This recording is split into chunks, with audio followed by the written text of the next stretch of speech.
Malam itu, jam menunjukkan pukul 23.10. Aku, Bima, baru saja tiba di kediamanku di kawasan Permata Indah setelah maraton lembur di kantor. Beberapa hari terakhir memang terasa menguras tenaga. Proyek akhir tahun menumpuk, ditambah lagi harus mempersiapkan presentasi vital untuk klien besar esok pagi. Sesampainya di rumah, satu-satunya hal yang ada di benakku adalah mandi lalu segera merebahkan diri. Namun, rencana sederhana itu buyar ketika ponselku bergetar pelan di atas meja kerja. Sempat kuabaikan, niatku ingin segera masuk kamar mandi, tetapi ketika sekilas kulirik layar ponsel, mataku langsung terbelalak. Tertera nama, Tari, istri Rian. Rian adalah karibku sejak masa kuliah, persahabatan kami telah terjalin lebih dari 1 dekade.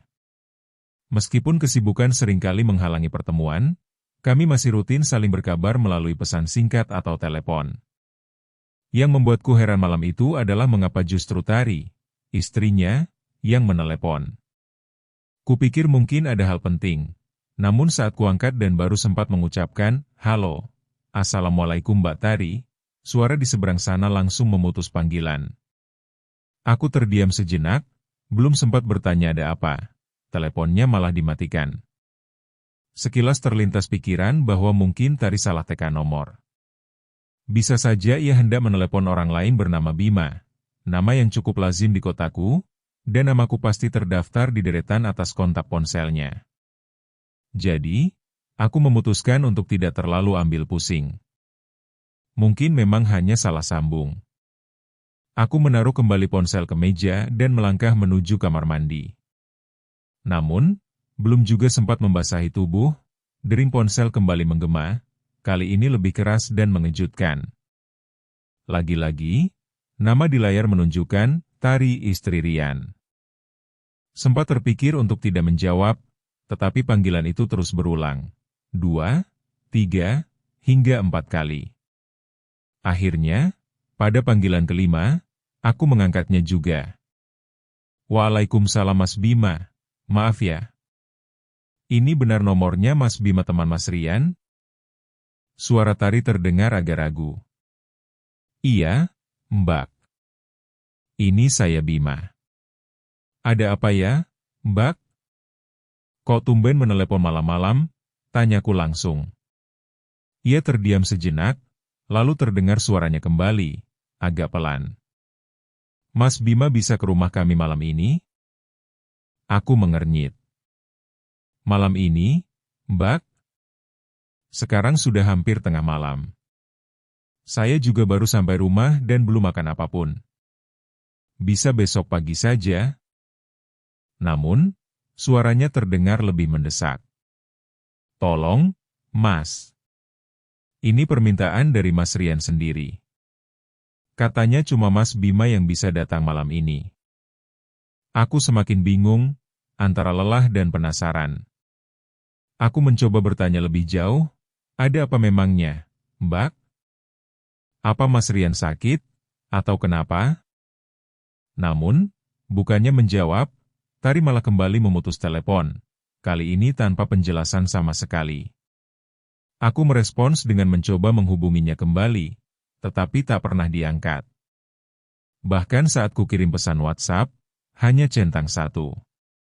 Di saat aku berpikir ulang apa yang sebenarnya sedang terjadi, aku tersadar satu hal, kenapa tidak dari tadi aku mencoba menelepon Rian langsung saja? Aku langsung membuka kontak Rian dan meneleponnya, namun sayang, ponselnya tidak aktif. Rasa penasaranku berubah menjadi cemas.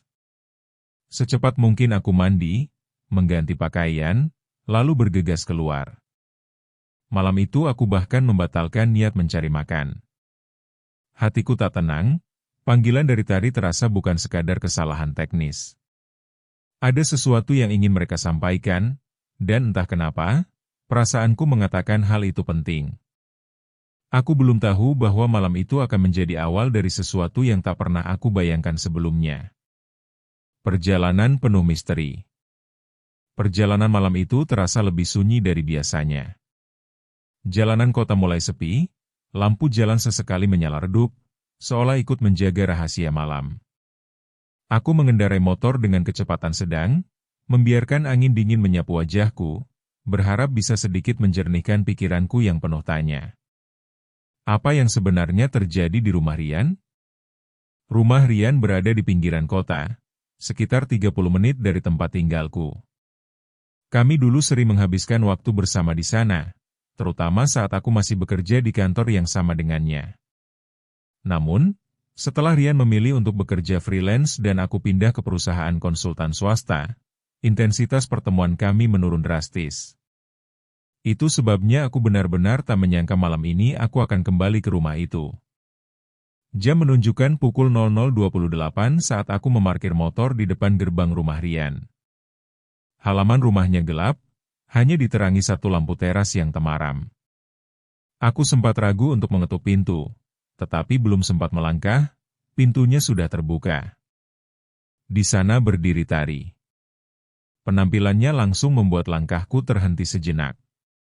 Tari malam itu tampak berbeda dari sosok yang biasa kulihat. Sopan, tertutup, dan kalem. Kali ini dia hanya mengenakan gaun tidur warna biru gelap, tanpa hijab seperti biasanya. Rambut hitamnya yang bergelombang tergerai ke bahu. Sekilas, dia tampak seperti bukan dirinya yang biasa. "Assalamualaikum Mas Bima," sapanya lembut dengan senyum tipis. "Waalaikumsalam Mbak, maaf saya jadi datang malam-malam begini," jawabku agak gugup, masih berusaha mengalihkan pandangan agar tak terlihat kikuk. "Enggak apa-apa, Mas. Ayo masuk dulu," ucapnya sambil mempersilakan. Aku pun melangkah masuk ke ruang tamu yang remang, duduk di sofa coklat yang dulu pernah jadi tempat kami menonton bola bareng Rian. Kini, suasananya terasa sangat berbeda. Sunyi, hanya suara detak jam dinding yang terdengar. "Sebenarnya ada apa ya, Mbak?" Saya jadi khawatir. "Apa Mas Rian sakit?" tanyaku pelan, menatap Tari yang duduk di seberangku. Ia menghela napas panjang lalu berkata dengan suara agak berat, "Mas Rian sudah sebulan terakhir ini sakit. Awalnya hanya batuk dan demam, tapi belakangan badannya makin lemah. Kami sempat berobat dengan BPJS, tapi ternyata Mas Rian butuh tindakan medis yang lebih serius.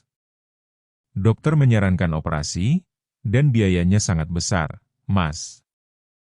Aku terdiam mendengar penjelasannya.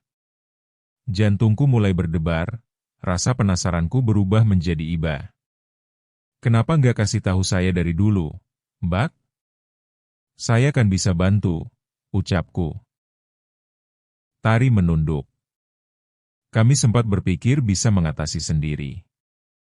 Aku juga sudah mencoba pinjam uang ke beberapa saudara, tapi belum cukup. Tadi sore setelah maghrib, Mas Rian tiba-tiba bilang, "Hubungi Bima, dia pasti datang." Aku sempat ragu, tapi aku menurutinya. Ia berhenti bicara, air matanya mulai menetes. Aku pun berdiri dan mengambil kotak tisu dari meja, menyerahkannya padanya. Tapi tangan Tari malah menepis pelan. "Maaf ya, Mas, saya jadi ngerepotin. Saya bahkan malu harus meminta bantuan." "Enggak usah malu, Mbak. Saya kesini justru karena saya peduli sama kalian berdua. Rian itu sahabat saya," jawabku mencoba menenangkannya. Tari mengangguk kecil, lalu bangkit dari sofa. "Mas, ayo ikut saya ke kamar. Mas Rian mau bicara langsung sama Mas Bima. Tadi dia bilang hanya Mas Bima yang dia percaya." Ada sesuatu dalam cara Tari menyampaikan kalimat itu yang membuat perasaanku makin tidak tenang. Aku pun mengikutinya menyusuri lorong rumah. Lampu-lampu sengaja diredupkan, mungkin agar Rian bisa beristirahat lebih nyaman. Sampai akhirnya kami tiba di depan pintu kamar. Tari membuka pintu pelan. Di dalam, Rian terlihat sedang terbaring lemah. Tubuhnya jauh lebih kurus dari terakhir kali aku bertemu. Selang infus menempel di punggung tangan kirinya. Wajahnya pucat, tapi ketika melihatku, ia tersenyum samar. "Bima, akhirnya kamu datang juga ya?" ucapnya lirih. Aku langsung menghampiri dan duduk di kursi dekat ranjang. "Iya, Rian. Maaf ya, saya baru tahu kamu sakit separah ini. Kenapa nggak kasih tahu lebih dulu? Rian tersenyum kecil. Saya nggak mau merepotkan kamu, tapi sekarang saya butuh bantuanmu, bukan cuma soal uang. Aku menoleh ke Tari yang kini duduk di sisi ranjang, memegang tangan suaminya. Ia menatapku lalu menunduk, seakan menyembunyikan sesuatu. Malam ini aku akan bilang semuanya, Bima, tapi kamu harus janji satu hal dulu sama aku. Aku belum tahu apa yang akan diminta Rian malam itu, tapi aku bisa merasakan, apapun itu, akan mengubah hidupku selamanya. Hening mengisi ruangan saat Rian memintaku berjanji. Tak ada suara lain selain detak jam yang terdengar makin lambat, seperti memberi ruang untuk setiap kata yang akan keluar dari mulutnya. Aku menatap wajah Rian yang tampak sangat lelah, namun di balik kelemahannya ada sorot mata yang tegas, seolah ia tahu bahwa malam ini adalah waktu yang tepat untuk mengatakan sesuatu yang telah lama ia pendam. Aku nggak punya banyak waktu, Bima, katanya pelan. Napasnya berat, tapi suaranya tetap berusaha kuat. Aku ingin kamu menjaga Tari kalau nanti aku nggak bisa melewati ini. Aku terdiam, kata-kata itu begitu berat untuk dicerna. Meskipun aku sudah menduga ada sesuatu yang serius, mendengar Rian sendiri mengatakannya membuat hatiku tercekat. Aku serius, Bima. Aku tahu kamu orang baik, aku kenal kamu lebih dari 10 tahun. Kamu satu-satunya teman yang aku percaya. Aku menatap Rian, lalu Tari. Ia menunduk, kedua tangannya menggenggam erat tangan suaminya. Wajahnya tampak berkaca-kaca, tapi ia tetap diam, tidak membantah, tidak pula menyela. Rian, kamu jangan bicara seperti itu. Kamu pasti sembuh, kita cari pengobatan yang terbaik. Saya bantu biayanya, kamu nggak sendiri, kataku berusaha menahan emosi. Tapi Rian menggeleng pelan. Ini bukan soal biaya saja, Bima. Ini soal waktu. Dokter sudah bilang peluangku sangat kecil. Aku nggak takut mati, Bima, yang aku takutkan kalau Tari nanti sendirian. Dia nggak punya siapa-siapa di kota ini. Aku menelan ludah, masih sulit mempercayai kenyataan yang sedang berlangsung. Rian, sahabatku, kini memintaku melakukan sesuatu yang tak pernah terpikirkan sebelumnya. Aku nggak minta kamu menikahi dia atau langsung jadi penggantiku. Aku cuma mau kamu janji, tolong jaga dia.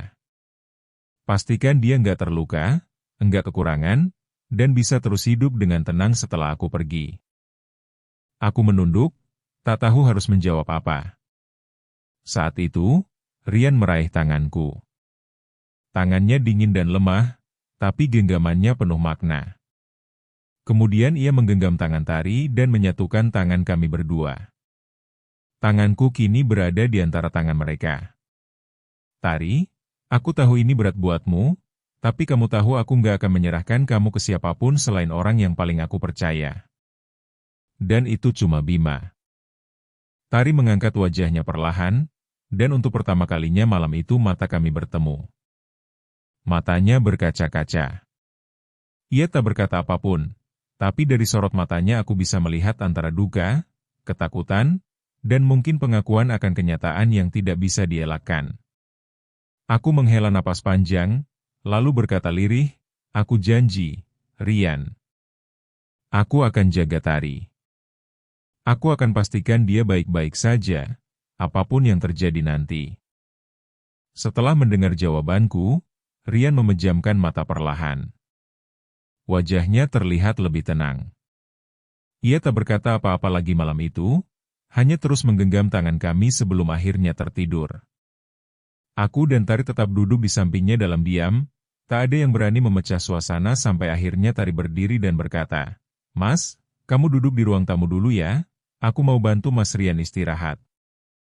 Aku mengangguk lalu meninggalkan kamar dengan perasaan campur aduk. Duduk sendiri di ruang tamu, aku mencoba mencerna semuanya. Hanya semalam, hidupku berubah. Sahabatku ternyata sedang menunggu ajal, dan ia mempercayakan segalanya padaku. Tak lama kemudian Tari datang dengan secangkir teh. Ia duduk di sampingku, lebih dekat dari sebelumnya. Tangannya gemetar saat meletakkan cangkir di meja. "Terima kasih ya, Mas Bima," katanya pelan. Aku menoleh. Saya yang harus terima kasih karena sudah diberi kepercayaan.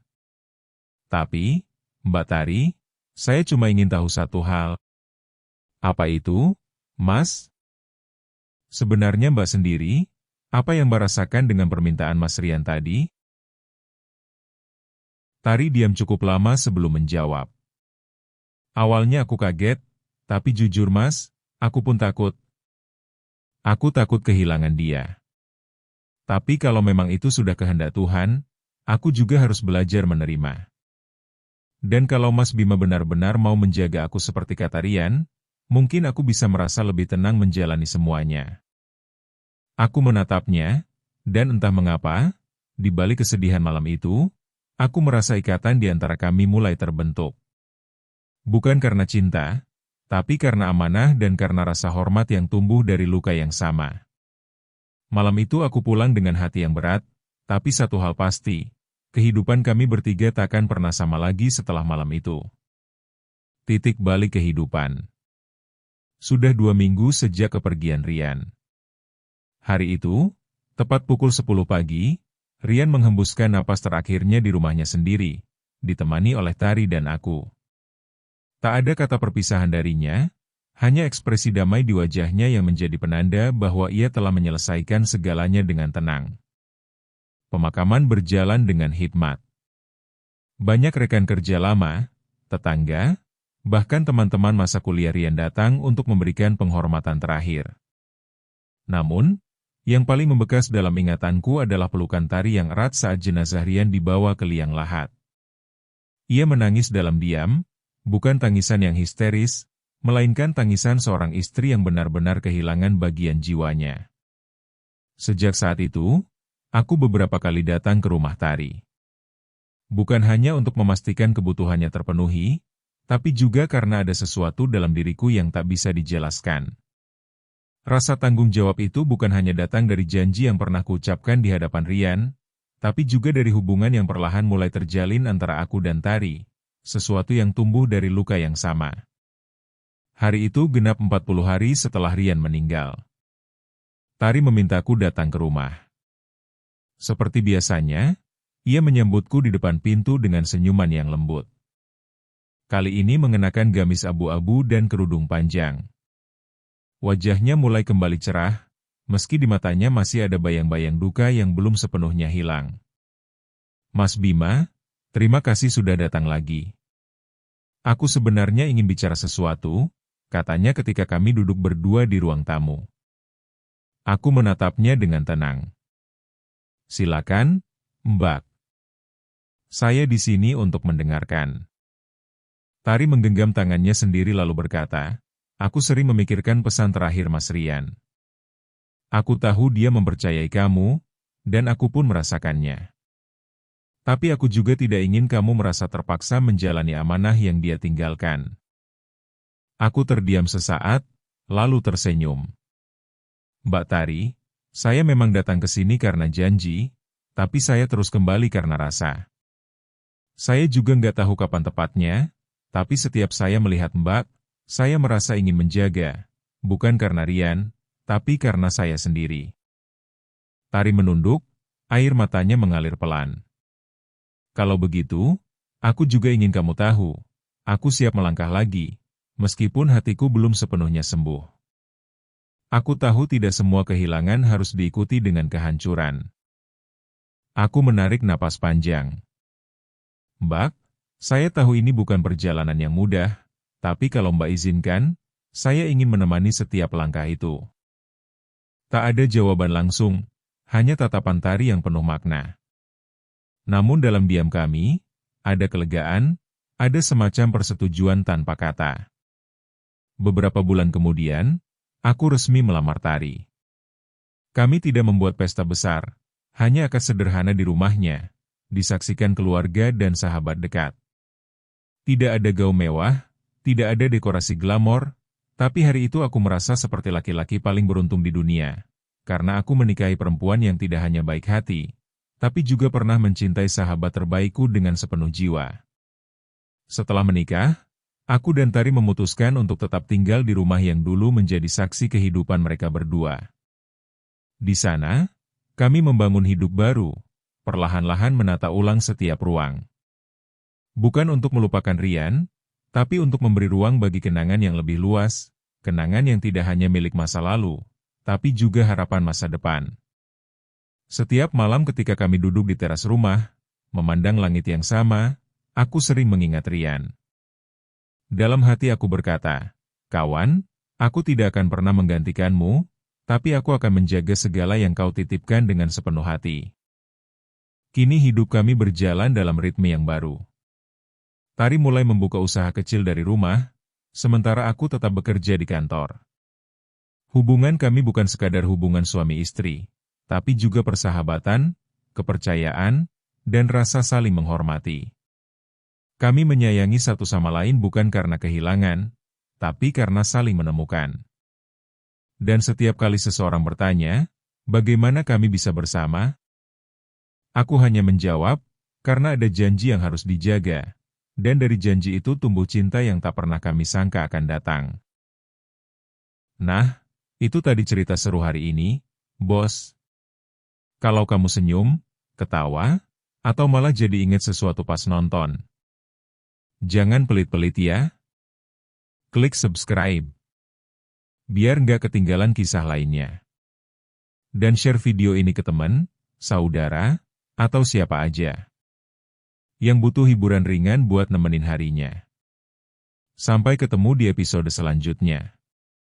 Tetap santai, tetap